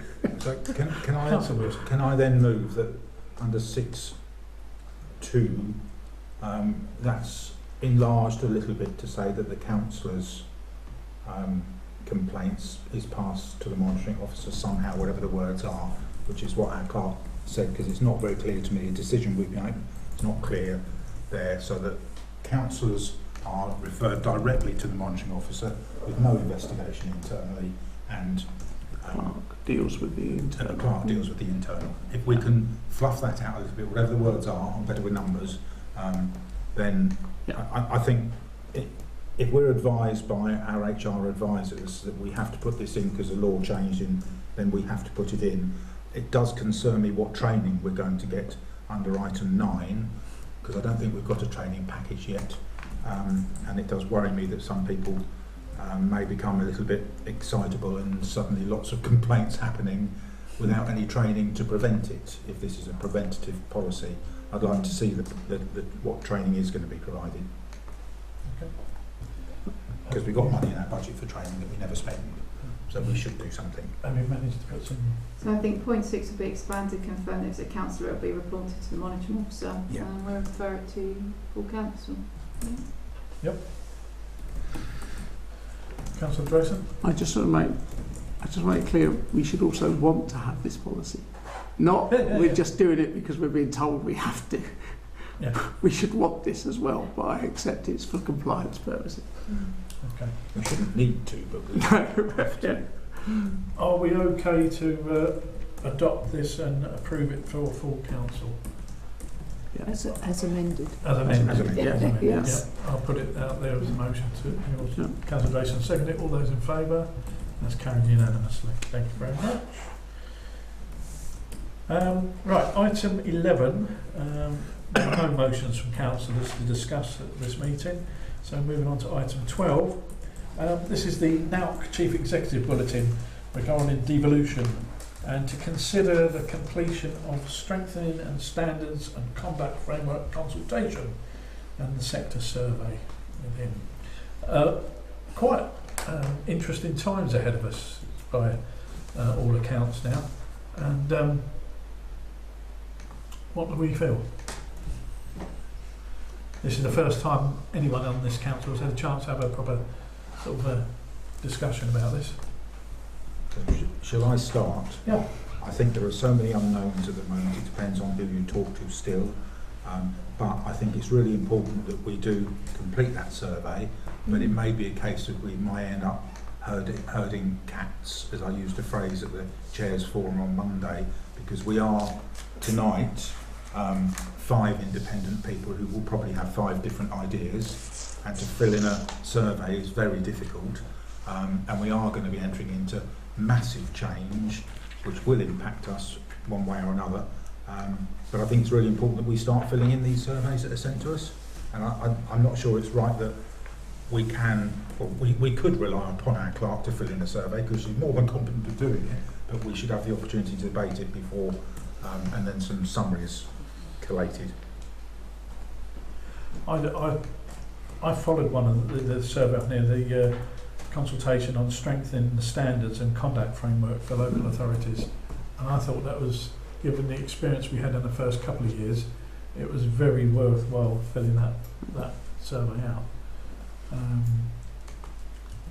And I couldn't recommend it highly enough for anybody to read through this and go through these. Survey. Any other comments regarding that? No? Okay. Moving on then, questions, item 13, questions from councillors. The questions are on there, the answers are alongside there, all on the agenda. Don't think there's any need to discuss that any further on there.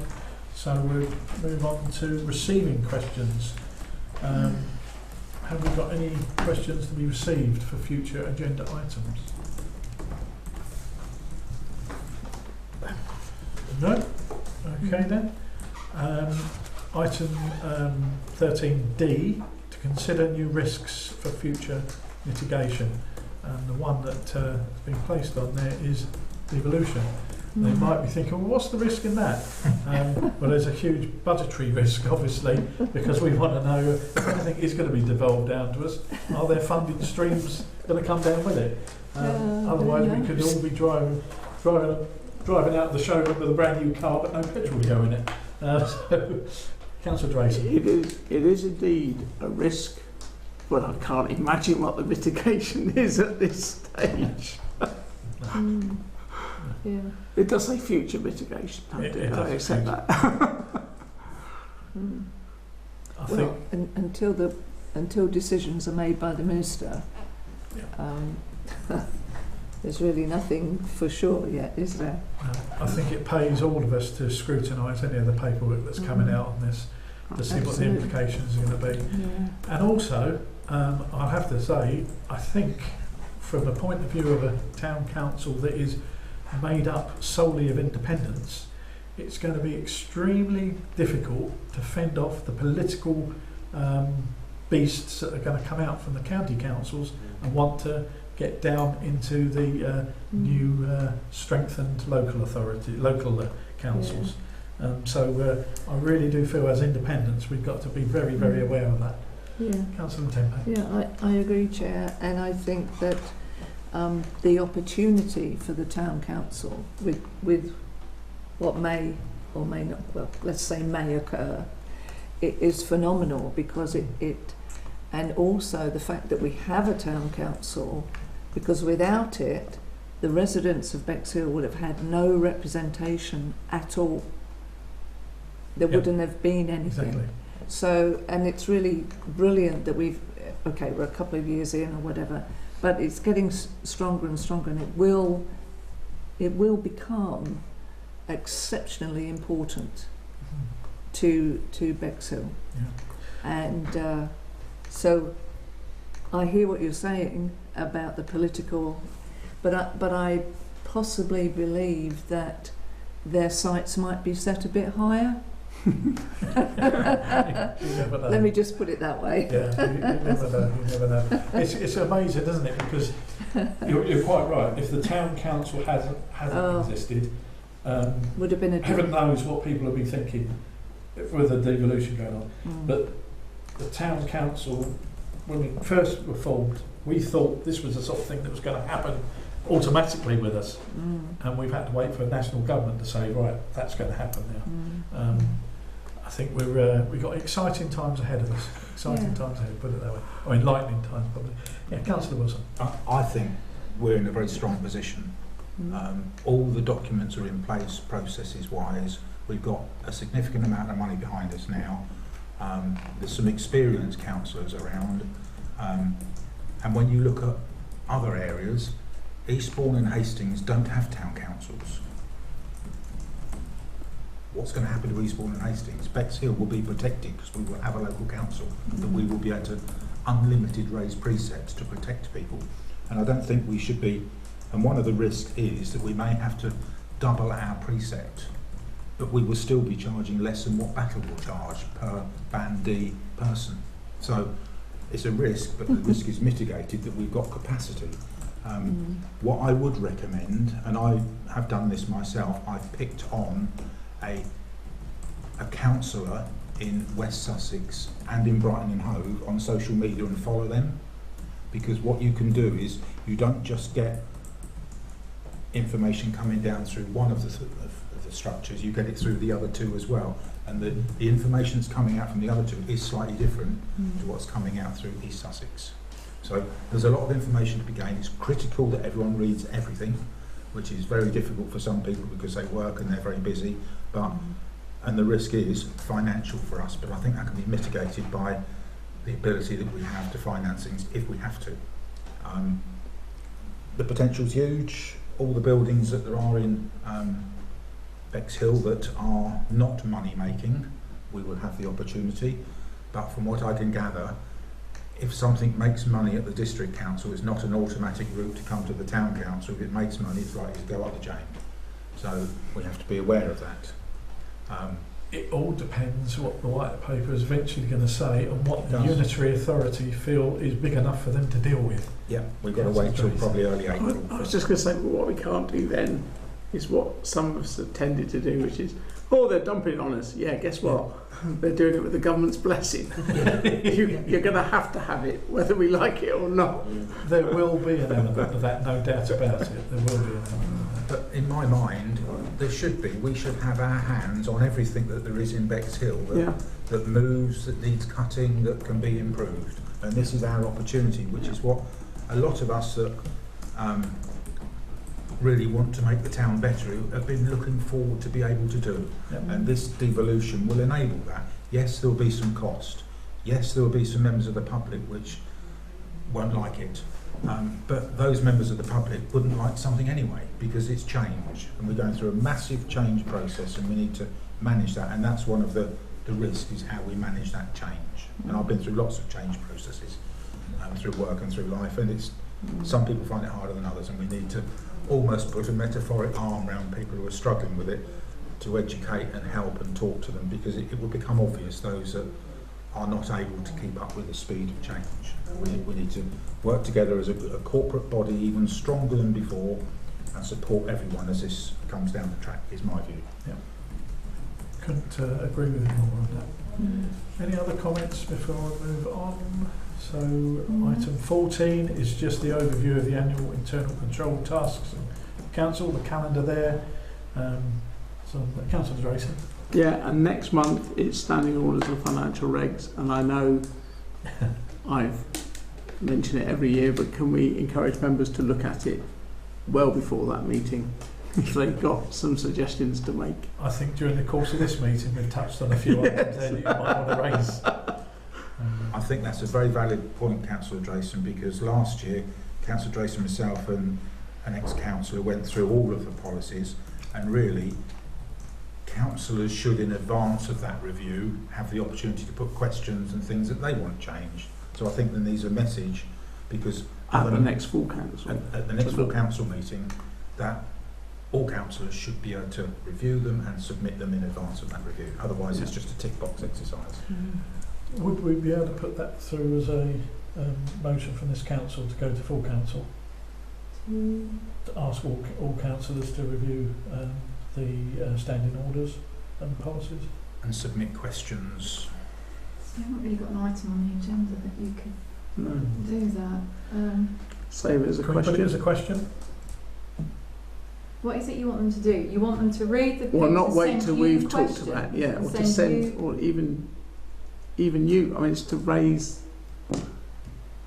Just raise Or people's awareness. I suppose they raise concerns with the chair of this committee, rather than the committee. So what are you trying to achieve?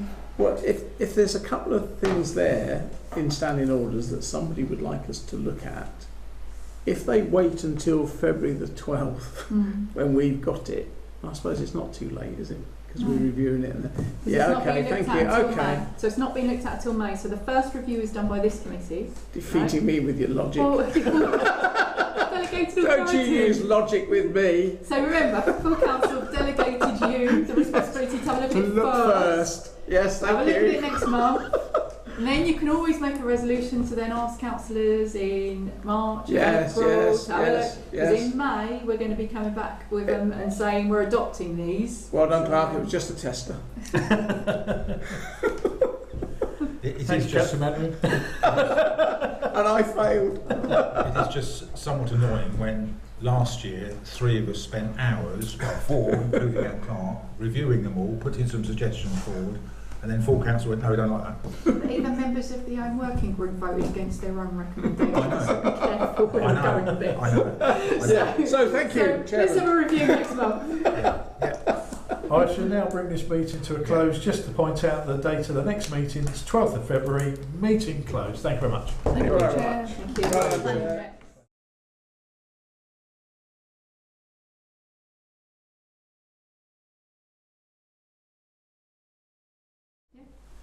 Right, good evening everybody. Welcome to this meeting of Bexhill Town Council Planning and Development Committee meeting. It's Wednesday the 15th of January. Thank you councillors for attending this evening. So we're shimming straight on to the first agenda item, which is public participation. There are no members of the public this evening with us to receive any apologies for absence. Councillor Byrne and Councillor Carroll. Thank you very much. They are duly noted. Item 3 is to receive declarations of pecuniary and non-pecuniary interests. I will declare my standing interest as a member of the District Council. Any other member have any interest to declare? No. Item 4 is Chair's announcements. You'll be pleased I don't have any Chair's announcements. And item 5 is to approve the minutes of the meeting of Wednesday the 18th of December 2024. I assume we've all seen and read those, and do I have your agreement to sign them off? Yes. Yeah.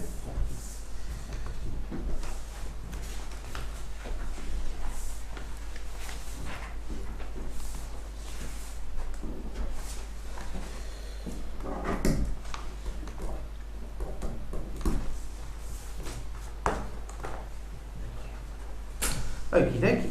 So we move on to item 6, which is the planning applications. I'll go through them in the usual method. If a councillor wishes to speak, then please gain my attention. So we'll start with A, B, Councillor Peters. Yeah, firstly I'd just like to say that the Rose and Crown is now the only fully operational child-friendly gastro pub in Sidley. In fact, it's the only fully operational pub in Sidley after the fire at the New Inn. We're lucky to have such an amazing pub in Sidley. The food is exceptional and the prices are unbelievable. I highly recommend trying it if you haven't already been there. I do think any improvements to this pub should be welcomed and encouraged by the Town Council, but at the same time the pub is in a residential area and some caveats to its approval need to be in place with regarding external noise late at night.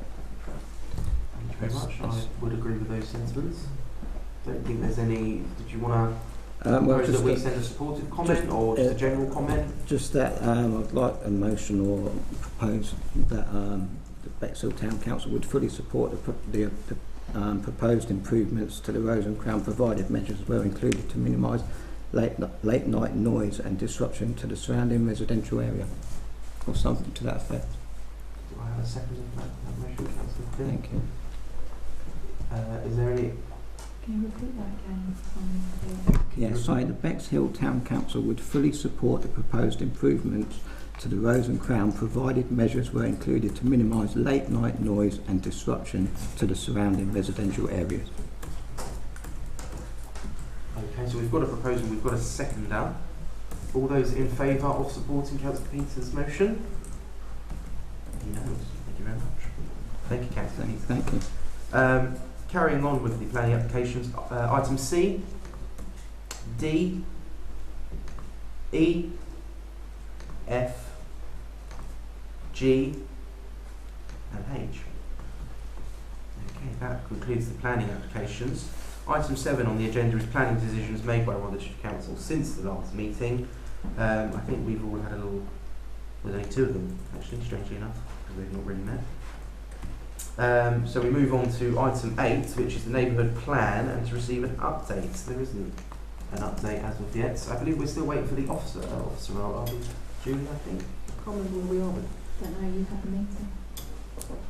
I think, to be honest with you, this is probably going to go on hold until devolution and see how that fits in, because I'm not too sure how neighbourhood plans, how effective they're going to be working with the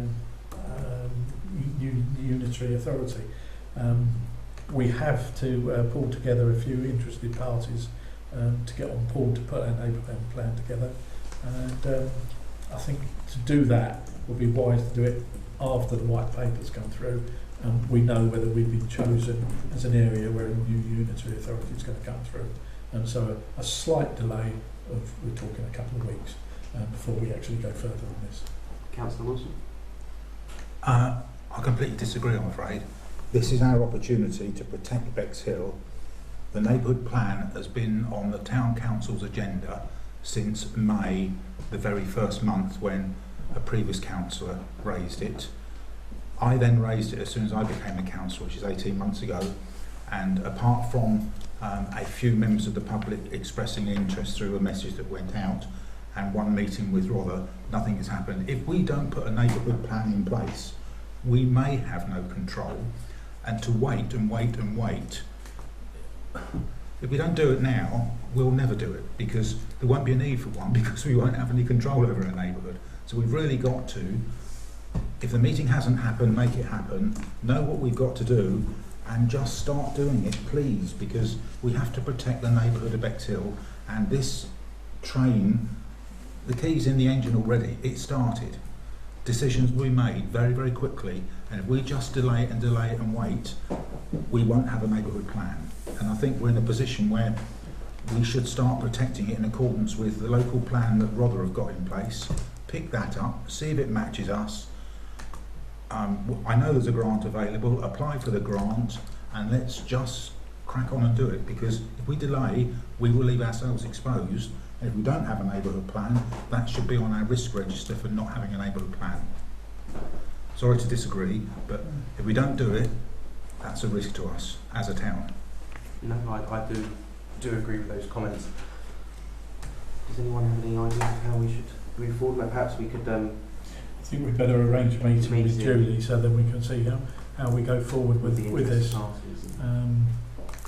you got any particular comments you could pass on to us regarding this? It's really tricky, isn't it? 'Cause that's why I set up the meeting for you to meet the neighbourhood planning officer at Rother, so that she could give you guidance in order to start the plan.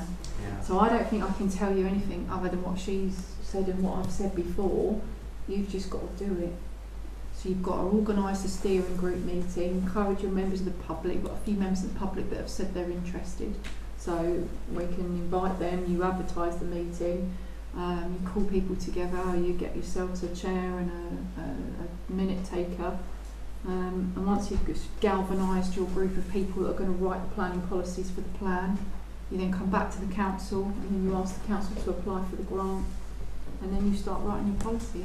I think that's it. I don't want to sound really basic, but that's why we met with Rother to make sure that we had all the right things in place. This is a classic example where councillors are going to have to step up and do the work themselves. No one's going to do this for us. This is councillors going to have to do it. We're going to have to write the plan, whoever's on the working group, and make this happen with consultation with people who put their names forward. Yes, there's some money available through a grant, but councillors are going to have to do this. That was just my question. What, is it something that me and Councillor Plim have to go away and arrange, get a date and then advertise it, or is it something that we do through the town clerk? Because I know the town clerk has got the list of interested. I was just wondering about the process. Okay, on that part. so you nominated yourselves to be on the neighbourhood plan steering group. So you are now a working group that are there to do the neighbourhood plan. So you're an advisory committee, have no spending powers, no decision making powers. You meet as a working group, it's an advisory committee. So you need to come to me to book a venue because I control the money for the booking of the venues. So we get a date and the venues, and then we can put a poster out for you. But essentially, you've got to hold a meeting, you've got to talk to those people, and then come and report back. And because of the way the terms of reference goes, I think we'll probably be looking at full council because there's discussion about this committee being disbanded. So you need to think about that. So full council next month decide to disband this committee. You need to think where neighbourhood plan falls, and I would probably suggest full council because it's so important.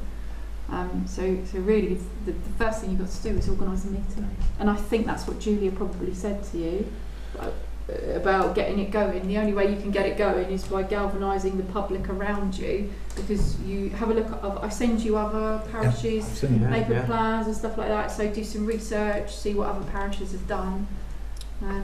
I think the issue is that not wanting to put words in Councillor Winter's mouth, but definitely from my point of view, I think we're both relatively inexperienced in this area, and so therefore we're desperately seeking somebody with experience to actually guide us through this process.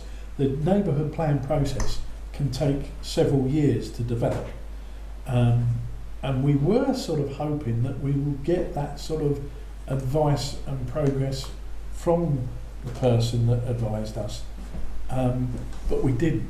Whether full council then has to look at this and say to themselves, actually we're going to have to recruit someone in to actually steer this process through, an advisor on the neighbourhood plan. I would feel much more confident if we had that advisor with that project in mind, steering us along and guiding us through the logistical challenges that we have developing a neighbourhood plan, because I myself am not confident enough to speak on a neighbourhood plan because I've never been through one, I've never put one together, and by all accounts there seem to be various ways to approach this and various ways to go through it. So I think I'll probably put a motion for council to get the funds for that. So a couple of things here. We spoke about this before, but I appreciate there's members on this committee that haven't heard this before. So there's a grant available from locality which pays for you to have a planning consultant that supports you during the advisory committee meetings. So what you do is the first thing you do is have a meeting, galvanise your team with people that are going to work on the plan. Then you come back to full council and say, right, okay, we've got terms of reference. This is what Rother will give you a draft terms of reference. Then you come back and you can say, right, okay, we've got this terms of reference of this group, this is what they're going to do, please can you apply for the grant for locality for the planning consultant, and we go for a procurement process and appoint a planning consultant, and they then support the group, but they don't write it for you, they support you in formulating what the policies would be for Bexhill. So you would get somebody under that grant. That wasn't mentioned, was it? No, we just need that initial meeting. So I think it's worth myself and Councillor Plim perhaps going away, getting a date, and then advising the town clerk, and she can let make a post or whatever, and let the interested parties know. So we just need to come up with a date, and then we can go from there. Councillor Thomas. I presume the neighbourhood plan is putting into effect our visioning exercise, how we want Bexhill to be, and the neighbourhood plan is how we actually achieve that. In effect, yeah. Elements of that, yes. Yeah. Yeah. Okay. Unless anyone else has got anything else. Councillor Wilson? You might have to ask the clerk this. Is it worth making contact with, for the sake of ease, Ninfield Parish Council, who have just put in their neighbourhood plan, it's been approved, to spend half an hour with the person that did it there to see how they did it? Because it's right next door, and I'm sure they'll be supportive, because most councils support other councils, and it might just give, I'm sensing, not that you don't have the capability, but the nervousness around doing something that you've never done before. So if you were to be able to talk to somebody who's been through it before you then have another conversation with Rother, you may be more armed, if you like, to ask some other questions, to then kick it off, because I know I like a lot of things going on, but this is really important. And with devolution, if we don't do this, we will be majorly exposed, I fear. And of course, it doesn't stop you having more people in your working group. You No, can talk absolutely to other not. people. It's Yeah. not just down to 2 of the 18 of the corporate body. That's all I wanted to think throw out myself there. and Councillor Plim will take that and liaise further. Okay. Thank you. Thank you. Item 9, motions from councillors. There weren't any. Item 10, correspondence. There was none. Item 11, questions from councillors and future agenda items. There weren't any from the last meeting. So 11A is to note answers. Well, there wasn't any. And 11B is to receive questions and future agenda items. So does any member have any questions or future agenda items? No? Okay. So that leaves item 12. Date of the next meeting is Wednesday, the 29th of January 2025. Thank you very much.